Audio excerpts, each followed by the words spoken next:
أسعد الله أوقاتكم طلابنا الأعزاء ومتابعيني الكرام أينما كنتم. قبل لا أبلش بالفيديو أتمنى أن الكل ينضم إلى قناتي على التليجرام، راح أترك لكم الرابط في صندوق الوصف. يا ريت أن الكل ينضم إلها، وأيضا تشتركون بقناتي على اليوتيوب وتفعلون الجرس على مود يوصلكم كل ما هو جديد وعاجل أول بأول. فيلا اشتركوا وخلوا لايك من إيديكم الحلوة. وأبلش بأول موضوع اللي سوى ضجة كلش كبيرة، بحيث أنه جريدة الصباح نشرت هذا الموضوع، أنه أولياء الأمور يستغاثون من موضوع الكتب، يقولون أنه أبنائنا استلموا كتب مستهلكة والكتب بها نقوصات هواية. اللي راح يصير أكيد أنه تبدي السنة والطالب عنده نقوصات وتمشي المادة، وبالتالي ينتظر الطالب عسى أنه المدرسة توزع له كتب، وبالأخير تمشي المادة وهالطالب ما عنده، ويضطرون الأهالي أنه يروحون يشترون كتب بمبالغ باهظة الثمن.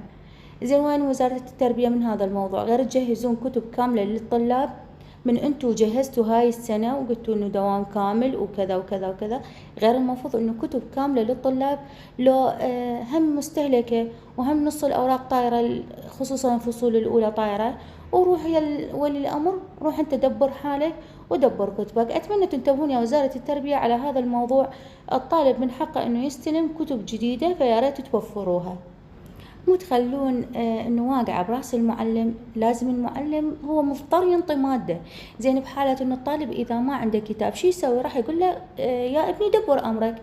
يعني اني كمعلمة ومن اجي ادرس اقول له دبر امرك، لان محسوب علي وقت ومحسوب علي منهج انه لازم اكمله. فاتمنى من وزارة التربية انه ما تخلي الطالب والاهالي بهيك موقف، وتوفر لهم كتب.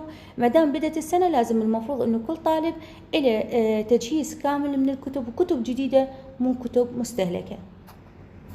وأيضا على موقع تويتر وصل المناشدات تقريبا 500,000 تغريدة. فيا طلاب أتمنى أن الكل اللي يريد يطالب بالدور الثالث أو إضافة الدرجات، روحوا لتويتر وروحوا للصفحات الرسمية للناطق باسم وزارة التربية وأيضا لوزير التربية، وكتبوا قد ما تقدرون. طبعا هنا المناشدات من أقل من 24 ساعة وصلت 500,000، بحيث أنه طلعت ترند. لذلك أنه استمروا وناجدوا، مثل ما تناجدون بتقليص المواد، ناجدوا بموضوع إضافة 15 درجة للطلاب الراسبين. أتمنى الكل يروح لتويتر، أتمنى الكل أنه يصعد هاي الهاشتاجات ويناشد بهذا الموضوع، لأن صدقوا أنه هاي المناشدات بها فائدة. فأتمنى إذا رحتوا وكتبتوا مناشدة لا تكون فقط للسادس، طالبوها لجميع المراحل، لأن إنه فعلا إحنا نحتاجها لجميع المراحل.